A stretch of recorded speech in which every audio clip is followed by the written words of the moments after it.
Hi, Mark. I'm Alice, and my student number is 48. I am a junior, and now I'm going to read Kelli Drinkwater, Enough with the Fear of Fat. I'm here today to talk to you about a very powerful little word, one that people will do almost anything to avoid becoming. Billion-dollar industries thrive because of the fear of it, and those of us who undeniably are it are left to navigate a relentless storm surrounding it. I'm not sure if any of you have noticed, but I'm fat, not the lowercase martyr behind my back kind, or the seemingly harmless, chubby, or cuddly. I'm not even a small, sophisticated, voluptuous, or vacacious kind. Let's not sugarcoat it. I'm the capital FAT kind of fat. I'm the elephant in the room when I walk out on stage. Some of you may have been thinking, wow, this is going to be hilarious because everybody knows that fat people are funny. Or you may have been thinking, where does she get her confidence from? Because a confident fat woman is almost unthinkable. The fashion-conscious members of the audience may have been thinking how fabulous I look in this Beth Ditto dress. Thank you very much. Whereas some of you might have thought, black would have been so much more slimming. You may have wondered, consciously or not, if I have diabetes or a partner, or if I eat carbs after 7 p.m. You may have worried that you ate carbs after 7 p.m. last night and that you really should renew your gym membership. These judgments are insidious. They can be directed at individuals and groups, and they can also be directed at ourselves. And this way of thinking is known as fat phobia. Like any form of systematic oppression, fat phobia is deeply rooted in complex structures like capitalism, patriarchy, and racism, and they can make it really difficult to see, let alone challenge. We live in a culture where being fat is seen as being a bad person, lazy, greedy, unhealthy, irresponsible, and moral suspect. And we tend to see thinness as being universally good, responsible, successful, and in control of our appetites, bodies, and lives. We see these ideas again and again in the media, in public health policy, doctors' offices, in everyday conversations, in our own attitudes. We may even blame fat people themselves for the discrimination they face because, after all, if we don't like it, we should just lose weight. Easy.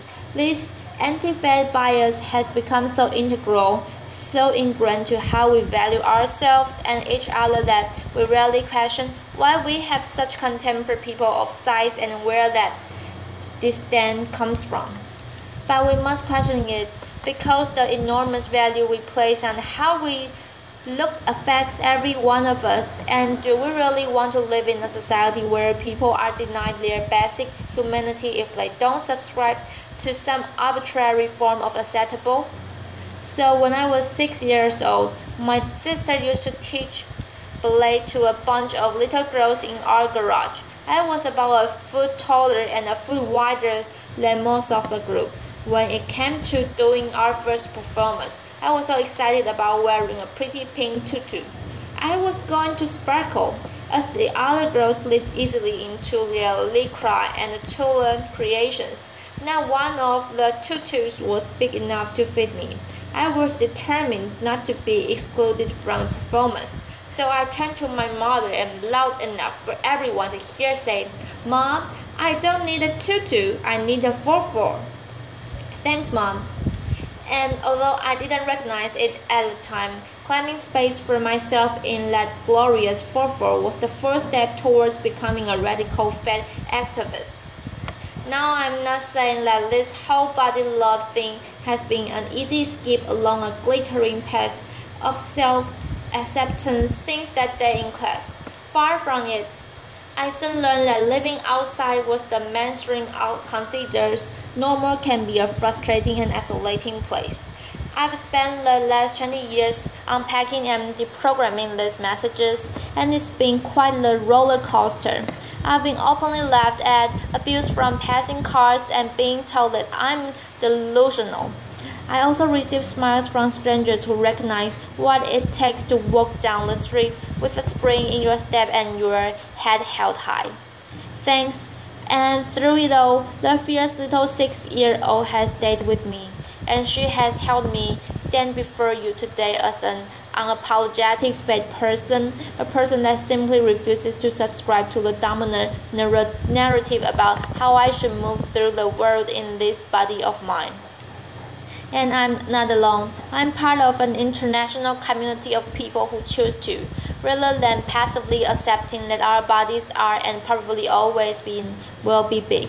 We actively choose to flourish in these bodies as they are today.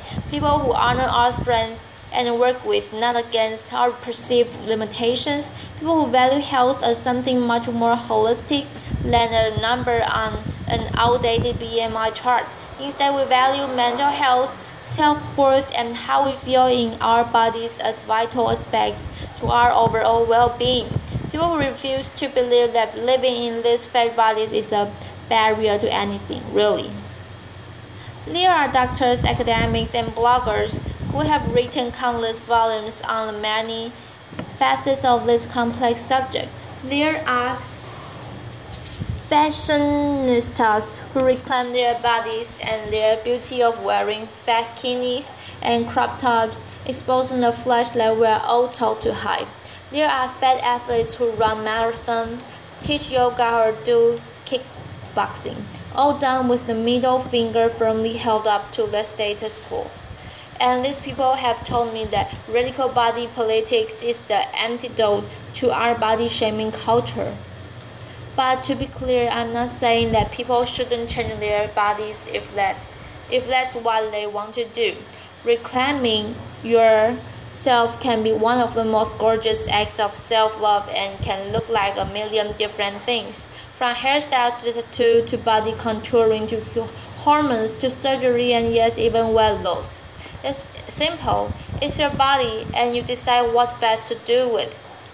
My way of engaging in activism is by doing all the things that we fatties aren't supposed to do, and there's a lot of them, inviting other people to join me and then making art about it. The common thread through most of this work has been reclaiming spaces that are often prohibitive to bigger bodies, from the catwalk to club shows, from public swimming pools to prominent dance stages.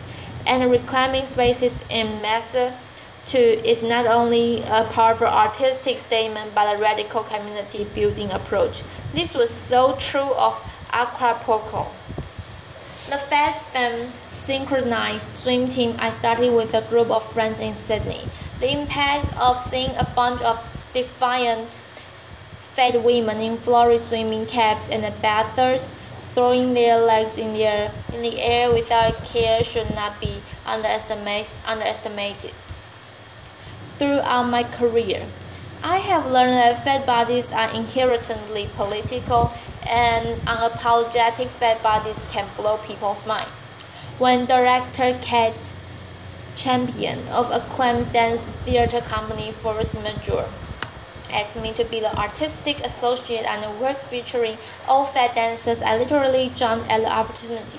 And I mean literally nothing to lose is the work made in collaboration with performers of size who draw from their lived experiences to create the work as varied and authentic as well as we all are.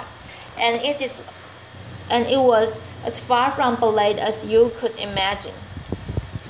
The very idea of fat dance work by such a prestigious company was, to put it mildly, controversial because nothing like it had ever been done on mainstream dance stages before anywhere in the world. People were skeptical. What do you mean, fat dancers? Like size 10, size 12 kind of fat?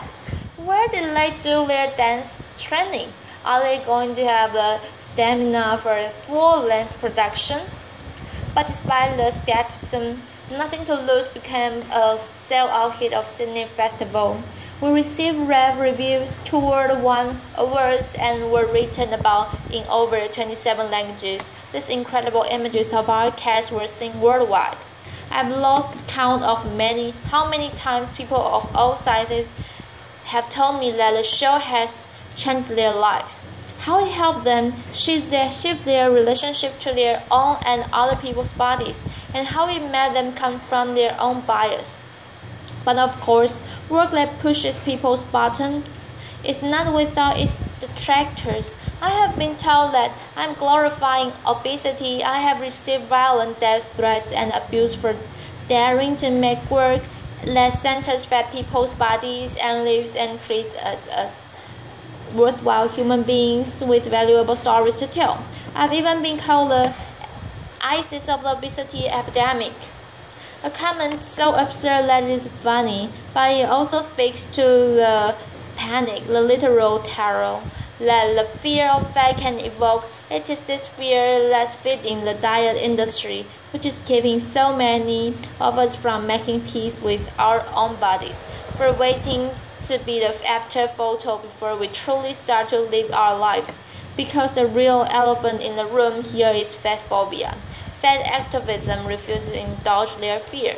This fear, by advocating for self-determination and respect for all of us, we can shift society's reluctance to embrace diversity and start to celebrate the myriad ways there are to have a body.